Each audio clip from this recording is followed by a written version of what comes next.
হিতাধিকাৰীৰ মাজত হাহাকাৰ কোনে বুজিব বুকুৰ বেদনা নাই ঘৰ নাই চাকৰি উপাৰ্জনো নাই বিধৱা বিশেষভাৱে সক্ষম লোকে চৰকাৰৰ পৰা লাভ কৰা অৰুণোদয় আঁচনি কৰ্তনক লৈ হাহাকাৰ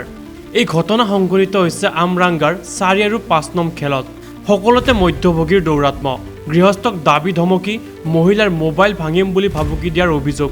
দুগৰাকী বিজেপি কৰ্মীলৈ আঙুলি টুৱাইছে বঞ্চিত মহিলাসকলে এই বিষয়ত বিধায়ক হেমাংগ ঠাকুৰীয়াই বাৰু খবৰ ৰাখিবনে বিধায়ক গৰাকীলৈ এই প্ৰশ্ন সাধাৰণ ৰাইজৰ দালানবিলাকে বাছি বাছি দেই চৰকাৰে তো আমাৰ ঘৰ দুৱাৰ চাহ বনায় সেইকাৰণে আমাৰ দাপে পাতা তাৰে পৰিয়ালবৰ্গক আগে ভৰাই ল'ব লৈ পেলাইহে আমাৰ কাৰবাৰ নকৰে ইমান কষ্ট কৰি খাওঁ হাতে হেৰি কৰি পেলাই আমৰা আমাৰ 5 নম্বৰ ওয়াৰ্ডৰ আমাৰ মানুহখিনিক বেছিকে অৰুণোদয় কাটিছি ধনীবিলাকক লগাই দিছি চাকৰিদাৰক লগাই দিছি ভাত নাথাক লগাই দিছি এইগিলা যাৰ যাৰ ব্যৱসায় আছে এইগিলাক লগাই দিছি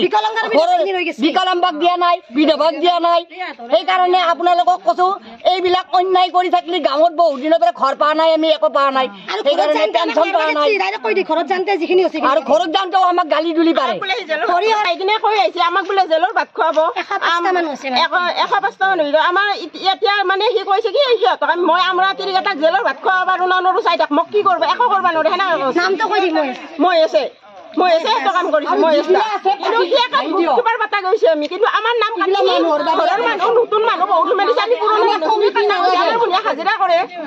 তো খৰা ময়ো খৰা তাৰমানে মোক কায়ো থাংতা নাইতা এটা ল'ৰা আছে কিন্তু সেই নাই বোৱাৰীটো বুজাত আছে প্ৰায় গৰিব মতে আমি পঞ্চায়তত গেলো পঞ্চায়তৰ হেৰি লিখি দিলে এখন ব্লকক লাগি আমি ব্লকক গেলো ব্লকৰ ভিডিঅ' ইহঁতক ফোন কৰলা এটা পথাৰত গেছি এটাই ফোন নধৰাওঁতে আমাৰ গোটেই মহিলাখিনিৰ আগত তাৰমানে সুধো বলছিল সিহঁতে ৰাতি আৰু সুধ ভাঙতে কয় মোবাইল বন্ধ কৰবি না ৰেকৰ্ডিং কিয় কষ্ট আমাক ভিডিঅ'হে কৈছে ভাঙি দিম বুলি কৈছে আমি মহেশ আৰু উত্তমৰ বিৰুদ্ধে হেৰি কৈছো সিহঁতক আমি কাগজ দিছিলো সিহঁতে আমাৰ কাগজবিলাক কথা নাই বেলেগ বেলেগ ৰাতি 7টা দি আছে নামগিলা বেয়া ব্যৱসায় কৰে ৰাতি 7টা কিয় দিব লাগে আমি পাবা লাগে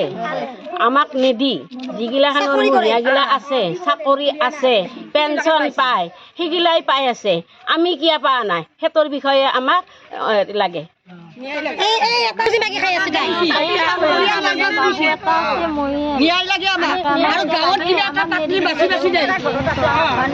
আৰু অধিক বাতৰিৰ বাবে চাই থাকক নিউজ ডেস্ক ৰিপৰ্ট